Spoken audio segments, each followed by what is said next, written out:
नमस्कार। उदय India digital में आपका स्वागत है। मैं हूं अंशुमान आनंद। नवरात्रि का पवित्र समय चल रहा है और ऐसे में सात्विक भोजन की परंपरा पूरे देश में है। तो फिर ये सात्विक भोजन सिर्फ 9 दिनों के लिए ही क्यों, पूरे वर्ष क्यों नहीं? क्यों नहीं हम पूरे वर्ष शाकाहार को अपनाएं और तामसी भोजन से परहेज करें, यानी मांसाहार से, शराब से, तंबाकू से परहेज करें।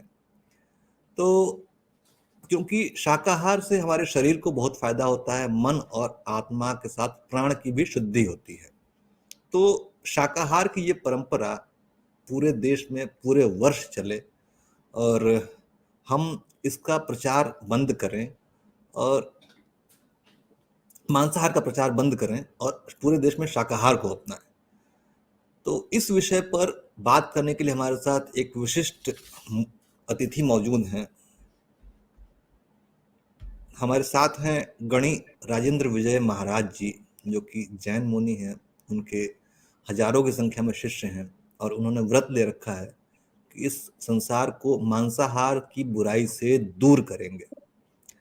मुनि जी, आपका बहुत बहुत स्वागत है। जी धन्यवाद। महाराज, हमें ये बताइए कि शाकाहार को बढ़ावा कैसे दिया जाए और मांसाहार पर अंकुश कैसे लगाया जाए। आपने अभी इस समय में जब बात कर रहे थे उसमें बहुत बढ़िया बात कही है कि सात्विकता सात्विकता कहां से आती है। Animal food and animal nature. आज के समय के अंदर जो है व्यक्ति का जो नेचर है उसमें बहुत बड़ा परिवर्तन आ चुका हुआ है। और ये कृष्ण ने भी कहा, महावीर ने भी कहा, या राम ने भी, सब महापुरुषों ने हमें ये कहा कि दया ही धर्म का मूल है, पाप मूल अभिमान। और भगवान महावीर ने कहा अहिंसा परमो धर्म। कृष्ण ने कहा कि अहिंसा वर्जित। अहिंसा जो है उस साधना है। अहिंसा अहिंसा की साधना ही जो है हमें कहां से शुरुआत होती है। जैन दर्शन में आहार विहार का बहुत बड़ा महत्व है।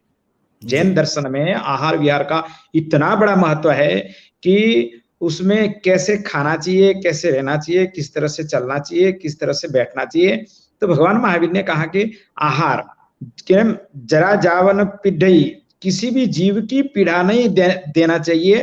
तो ये भगवान महावीर का सिद्धांत जो है वो अपने आप में सात्विकता की तरफ लेके जाता है। अभी आपने जो बात बताई बड़ी सुंदर लगी कि सात्विकता, आज ये व्रतों के दिनों में जो सात्विकता बनने के लिए हम लोग क्या करते हैं, माता जी का जो व्रत है, माँ का शब्द ही है दया, करुणा, मैत्रीय, आशीर्वाद और माँ की अनुकंपा। ये शब्द जो है वो कहाँ से आए हैं? माँ की करुणा से। और माँ जो शब्द निकलता है उसमें बेहतरीन करुणा का वास रहता है। और इसी करुणा के संदर्भ में हमारे भारतीय संस्कृति के अंदर जो है लोग व्रत रखते हैं और सात्विक भोजन खाते हैं, सात्विक भोजन लेते हैं। वो क्यों? वो माँ को रिझाने के लिए करते हैं। लेकिन यहाँ बहुत जरूरी है कि अपने आप को ठीक करने के लिए, अपने स्वास्थ्य को अच्छा बनाने के लिए, अभी जैसे कोरोना की बीमारी आई और उस दरमियान जो है शाकाहार का विशेष तौर पे जो है बड़ा महत्व बतलाया सब कोरोना के दरमियान कि किस तरह से आहार करना चाहिए, किस तरह से खाना चाहिए। और नॉन वेज जो है टोटली उस कोरोना ने अपने आप में झकझोर दिया कि ये बीमारी कैसे फैलती है और किस तरह से फैलती है। महाराज तो जी, लोगों ने वही वही आपने बिल्कुल सही कहा कि कोरोना ने हमें सिखाया कि शाकाहार कितना जरूरी है। पूरा पश्चिम जो है, यूरोप से लेकर अमेरिका तक, वहां पे जी शाकाहारियों की संख्या तेजी से बढ़ती जा रही है। लेकिन हम जी भारतीय तरह तरह के बहाने बनाकर मांसाहार को प्रश्रय दे रहे हैं। क्या सब जिह्वा लोलुपता इसके पीछे कारण है? जी, इसके पीछे कारण सबसे बड़ा है लोगों में एक तरह का जो है ना स्वभाव, जिसको कह सकते हैं नेचर। और वो जो नेचर है वो एक ऐसा भोगवाद की तरफ जा रहा है कि उसमें ये सात्विक आहार योग का प्रतीक है और आहार, ये जो मांसाहार भोजन है वो भोग का प्रतीक है। और जो हमारी जो पीढ़ियां है वो वहां से शुरुआत हो जाती है ये भोग की, और उसमें कोई दया और करुणा, कोई मैत्रीय स्नेह वात्सल्य प्रेम। आज यूज एंड थ्रो इंसान क्यों हो गया? विवेकानंद जी ने और हमारे वीरचंद जी राघव जी गांधी जब विदेश में गए, तो उस समय में एक शब्द दोनों ने ही महापुरुषों के हाथ से, मुख से निकलता था कि यहाँ पर जो लोग है वो एनिमल नेचर, एनिमल फूड। तो हम यहाँ पे जो है लोगों का नेचर भी जो था वो कैसा था, एनिमल खाते थे, मतलब पशु पक्षी, पशु खाते थे। और स्वभाव भी ऐसा ही था कि भारत देश के अंदर अंग्रेजों ने जो है बहुत यहाँ पे अत्याचार फैलाया था और ये हुआ था। ये सारी चीजें आप बहुत अच्छी तरह समझ सकते हैं सब लोग। तो आज जो है विदेश के जो लोग हैं वो शाकाहार की तरफ बढ़ रहे हैं, और हमारे जो लोग हैं वो मांसाहार की तरफ बढ़ रहे हैं। तो ये हमारे लिए बड़ी विडंबना है। मणि महाराज जी, और जी, मांसाहारी लोग ये तर्क देते हैं कि मांसाहार से शरीर मजबूत होता है, जबकि शाकाहारियों का शरीर कमजोर होता है, क्योंकि एनिमल प्रोटीन जो है वो शरीर के लिए ज्यादा उसको मजबूती प्रदान करता है। इस दावे में कितनी सच्चाई है? नहीं, इसमें बिल्कुल सच्चाई नहीं है कि ये जो हम, मुझे खुद को देख लीजिए आप, हम हमारा शरीर अच्छा है, देख लीजिए आप, हम खुद बिल्कुल प्याज लहसुन तक का भी मतलब त्याग रखते हैं, कोई भी चीज को आजीवन त्याग, बहुत सारी चीजें जो है हम जैन दर्शन के आधार पर भोजन करते हैं। तो हमारे साधु संतों को देखिए, महापुरुषों को देखिए, और बहुत सारे जो जैनिज्म के लोग हैं आप देख सकते हैं, जैनिज्म को फॉलो करते हैं वो लोग एकदम संपूर्ण शुद्ध रूप से शाकाहारी है।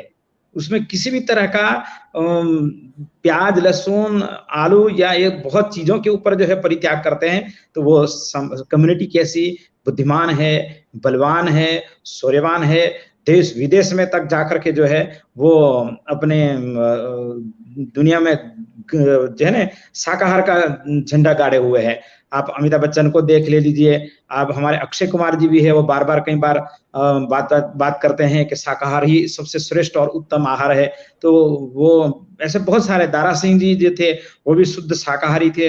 ऐसे बहुत सारे हमारे जो आइकॉन लोग जो है बहुत बड़े अच्छे अच्छे, हमारे प्रधानमंत्री नरेंद्र मोदी जी को देख लीजिए, वो कितने शाकाहारी, कैसे उनकी ऊर्जा कितनी है, उनके अंदर एक तेज कितना है, वो कार्य करने की शैली कितनी है। ये सब शाकाहारी महापुरुष है, सब जितने भी जो लोग हैं। जी, मुनि महाराज, मैं वैसे एक बात स्पष्ट कर दूं कि मैं भी शाकाहारी व्यक्ति हूं, और मुझे जी, इस बात में, थैंक यू। मैं आपकी बात से पूरी तरह सहमत हूं कि शाकाहार से जी, ऊर्जा मनुष्य को अच्छी प्राप्त होती है, सकारात्मक ऊर्जा प्राप्त होती है। जी, और मांसाहार अच्छा नहीं है, क्योंकि उसमें, मांसाहार में सबसे पहले करुणा नष्ट होती है मनुष्य के अंदर की, जो कि बहुत बड़ा नुकसान है। लेकिन हम ये देखते हैं कि दुनिया के कुछ धर्म जो हैं वो मांसाहार को प्रश्रय देते हैं, मतलब उसको एक धार्मिक जामा पहना देते हैं, उसके औचित्य को। इसे, जी। इस समस्या से कैसे निपटा जाए? ये अंधविश्वास है। ये विश्वास नहीं कहा जा सकता है, ये अंधविश्वास का कारक है। और इसमें भी जो है जीवों को, जीवों की जिह्वा, जीव और जिह्वा दोनों का जो है मेल संजोग है कि जीवों को मार करके जीव की तृप्ति करनी है, उसमें आध्यात्मक कहीं पे भी नहीं है। जी, वही तो और मैंने कहा, सबसे पहले करुणा हाँ, नष्ट होती है मनुष्य के अंदर हाँ, की सबसे पहले मांसाहार करुणा, से। कहीं पर भी आध्यात्मिक कोई अंश मात्रा, आप गणेश को देख लीजिए तो हाथ में उनके लड्डू है। आप कोई भी देवी देवताओं को देख लीजिए तो देवी देवताओं का रूप और स्वरूप है वो, आप कहीं पे भी देखिए, कहीं पे भी वो ये चीज नहीं आती है। और जो अंधविश्वास फैलाने वाले जो लोग हैं वो ऐसी महाकाली की जो या बात करते हैं या किसी भी देव की चीजों की बातचीत करते हैं, वो तो राक्षस लोगों को समाप्त करने के लिए या राक्षसी वृत्ति को खत्म करने के लिए, कि हमें ऐसी राक्षसी वृत्ति लोगों को हमने खत्म किया है, उसका प्रतीक के रूप में वो कोई मुंड की माला धारण करता है। तो ये जो राक्षसी विचार कहां से आएंगे? मांसाहारी भोजन करने से आएंगे। और शुद्ध सात्विकता कहां से? माँ के अंदर करुणा है, चाहे महाकाली माता हो चाहे कोई भी माताएं हैं, तो वहां पे जाकर के ये लोग सब ये बलि विधान वगैरह बहुत लोग करते हैं, लेकिन उसमें कहीं पे भी आध्यात्मिकता नहीं है, बिल्कुल मुनि ये महाराज, आपने तामसिक बिल्कुल जो सही है। कहा, आपने बिल्कुल सही कहा कि देवी के जो 9 स्वरूप हैं उसमें से सिर्फ 7वां स्वरूप जो कालरात्रि है वही उग्र है, और वो, जी, क्योंकि ये आपद धर्म है, देवी ने जी, आपदा काल में दैत्यों के विनाश के लिए हिंसा धारण की थी। जी, जी, बाकी के 8 स्वरूपों में वो बिल्कुल सौम्य और सहज होती है। आपने बिल्कुल सही कहा। जी। जी। तो अच्छा, ये, एक प्रश्न, जी, जी, हाँ, पर एक फरमाइए। प्रश्न ये उठता है कि अ, फिर मांसाहार को क्यों ना, जैसे कि हम लोग शराब के विज्ञापन पर प्रतिबंध देखते हैं, तंबाकू के विज्ञापन पर प्रतिबंध देखते हैं, तो क्यों नहीं मांसाहार को भी उसी श्रेणी में डाल दिया जाए कि मांसाहार को भी प्रचारित करने का पर प्रतिबंध हो। देखो, अभी जो रेवेन्यू जो है सरकार क्या है, उसको मांस का निर्यात करती है, या फिर मांस के संदर्भ में बहुत सारी चीजें जो है वो सरकार को रेवेन्यू मिलता है, ऐसे वो बोलते हैं। लेकिन हमारा देश सोने की चिड़िया कहा जाता है, और सोने की चिड़िया वाले जो लोग हैं वो किसी के मांस के लोथड़े बेच करके रेवेन्यू कमाए, ये हमारे लिए भी बहुत देश के लिए शर्म की बात है। क्योंकि हमारा देश के लोग जो है इस समय में इतना विदेशों के अंदर मांस ये वगैरह ये सारी चीजें जा रही है, और मांसाहार को इतना बढ़ावा दिया जा रहा है कि यह जो कई चीजें बोलने जाते हैं तो वो कहीं ना कहीं बहुत सारी समस्या बन जाती है। और जब गाय के संदर्भ में भी बातें आती है तो बहुत सारे जो लोग हैं सड़कों के ऊपर उठ करके जो है और ज्यादा गोहत्या वगैरह सब लोग करने लग जाते हैं। तो ये तो बड़े दुखद और बड़ी विडंबना है कि हम इसको जितना ये करने जाते हैं तो उतना ही ये लोग मांसाहारी जो लोग हैं वो और ज्यादा पावरफुल हो जाते हैं। तो सरकार को इसके लिए जो है, जैसे फ्लाइट के अंदर है, जैसे ट्रेन के अंदर है, वहां पर जो है शाकाहार का प्रचलन ज्यादातर होना चाहिए, ताकि उसके बारे में जानकारियां भी अच्छी अच्छी दी जानी चाहिए जी, मेरा कि इस प्रश्न तरह से। मेरा प्रश्न इसी से संबंधित था कि क्यों ना सरकारी तौर पर मांसाहार को धूम्रपान और शराबनोशी की श्रेणी में डाला जाए और इसको भी एक सामाजिक बुराई के तौर पर लिया जाए। इस पर क्या विचार जी है जी, आपका? इस पर मेरा विचार ये है कि हमारा देश कृषि प्रधान है। जी, हमारा देश कृषि प्रधान है। दालों के ऊपर प्रोटीन कितना है, सोयाबीन के अंदर कितना प्रोटीन है। बिल्कुल किसान सही को बोल रहे हैं। आगे किसान को आगे बढ़ाने के लिए, या किसान को भी इसमें रेवेन्यू जनरेट होता है। और देश तो पहले से ही कृषि प्रधान है, कोई मांसाहार प्रधान तो है नहीं हमारा देश। तो हमारे अवश्य। यहाँ पर हर तरह की काजू बादाम पिस्ता ये वो ऐसे बहुत सारी प्रोटीन वाली सारी चीजें हैं। उसके ऊपर जो है इनके निर्यात से संबंध से लेकर के उसके भोजन के संदर्भ में उसका गुणगान गाना चाहिए सरकार को, टीवी चैनलों के अंदर उसका ये करना चाहिए, ताकि हमारे जो रेवेन्यू है वो इससे और ज्यादा बेहतरीन हो सकती है। कृषि प्रधानता की जो चीजों के ऊपर हर चीज के इतना इतना प्रोटीन है, इसके अंदर ये चीजें हैं, इतना बहुत सारी चीजें हैं। तो जैसे सोयाबीन ही एक ले लो, हमारे आदिवासी में मध्य प्रदेश के तरह के अंदर बहुत सारा सोयाबीन होता है और पूरे विश्व में जी, जाता है। तो वो सोयाबीन जो है वो सबसे प्रोटीन का, पशु से भी अधिक प्रोटीन का चीज जी, धारक है। जी, तो जी, सरकार को बिल्कुल सही कहा इस चीज आपने। के ऊपर विशेष तौर पे ध्यान देना चाहिए कि ये सब चीजें कृषि प्रधानता को प्रमुखता देनी चाहिए, जिससे शाकाहार को बढ़ावा मिलेगा। अच्छा महाराज जी, एक बात और है कि जीव वैज्ञानिक तौर पर भी यह साबित हो चुका है कि मनुष्य का शरीर मांसाहार के अनुकूल नहीं है। इस बात से आप जी, कितने सहमत हैं? उसकी शारीरिक रचनाएं जो है, जो हिंसा शिकार करते हैं, शेर को देख लीजिए या कुत्ते को देख लीजिए, या कोई भी जो जो मांसाहार जो भोजन करते हैं, उसके दांत की, उसके हाथ की, या उसके नाखून की, ये सारी आप संज्ञाएं जब देखते हो, उनके शरीर की रचनाएं आप जब देखते हो, और मनुष्य की जीव रचना आप देख लीजिए कि उसको उसकी रचना देख लीजिए आप किस तरह की बनी हुई है। तो ये रचना के माध्यम से, शारीरिक रचनाओं के माध्यम से भी जो है मनुष्य जो है वो शुद्ध शाकाहारी है। ये महापुरुषों ने प्रतिपादित भी कर दिया है, विश्व ने भी प्रतिपादित कर दिया है कि शाकाहार के बिना हमारा कोई उद्धार नहीं होने वाला है। तो ये पशु जो है नाखून के साथ शिकार करता है, उनके जी, दांत कैसे होते हैं, ये सारी शारीरिक संरचनाएं बताती है कि वो मांसाहारी की श्रेणी कैसे जीवों की है और शाकाहार की श्रेणी कौन से जीवों की है। तो मनुष्य शुद्ध रूप से शाकाहार है। और इसमें हमें विशेष जन जागृति अभियान चलाने चाहिए। मैंने बहुत आदिवासी क्षेत्र से लेकर के जैन समाज से लेकर के या अदर हर समाज के व्यक्तियों को मैं समय समय पर जब भी शाकाहार के संदर्भ में बात करने की आती है, तो मैं तो बचपन से लेकर के आज तक जो है मैं इस शाकाहार का प्रचार प्रसार के अंदर निरंतर लगा हुआ हूँ। जी, हम अपने दर्शकों को बता दें कि मनुष्य के शरीर में अपेंडिक्स नाम की एक ग्रंथि पाई जाती है, जी जो कि सिर्फ शाकाहारी जीवों में ही होती है, क्योंकि इसमें सेलुलोज का पाचन होता है, जो कि ये बताता है कि मनुष्य का विकास शाकाहारी जानवरों से हुआ है। इसके जी अतिरिक्त जी मनुष्य की आंत की लंबाई जो है वो कम होती है, जबकि एक ज्यादा होती है, जो कि मांसाहारी पशुओं की आंत की लंबाई कम होती है, जो कि ये बताती है कि जी मनुष्य का विकास शाकाहारी पशुओं से हुआ है। क्योंकि मनुष्य की आंख जी की जी लंबाई गाय, बैल, बकरी जैसे जानवरों की तरह होती है, न कि सिंह जैसे जानवरों की तरह। अच्छा, जी।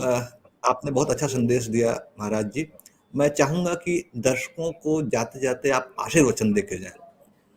तो सभी दर्शकों को उदय इंडिया परिवार जो है वो मेरा अपना परिवार है। उदय इंडिया को प्रारंभ करने वालों में से शुरुआत से ही मेरा आशीर्वाद रहा है। और दीपक जी जी के माध्यम से मैं, और आप सब के अंशुमान जी, आनंद जी, आपके माध्यम से मैं ये खास कहना चाहूंगा कि उदय इंडिया के हम प्रारंभकर्ता, संस्थापक, फाउंडर रहे हैं। इसलिए जी मेरा उदय इंडिया के साथ में अपना घरेलू नाता है। घरेलू नाता जो होता है, तो उसमें जी आशीर्वाद हमारे उदय इंडिया परिवार के साथ में। और जो भी दर्शक देख रहे हैं, तो ये जी बहुत अच्छा कार्यक्रम आपने शुरुआत प्रारंभ किया है। तो उसमें बहुत जी बहुत बधाई देता हूं अंशुमान, आनंद जी और दीपक जी को, कि शाकाहार के जी प्रति आप जिस तरह का प्रचार प्रसार के अंदर लगे हुए हैं, तो इसी तरह से महापुरुषों को, साधु संतों को, और जो भी इस मिशन के अंदर, जो शाकाहार मिशन में जो जो लोग जुड़े हुए हैं, उनके विचार जन जन तक पहुंचाएं। ऐसा मेरा शुभ मंगल कामना है आपको। और आपकी जो ये मेहनत है, इस मेहनत में बिल्कुल बहुत अच्छा परिणाम लेकर के आएगा, ये मेरी शुभकामना,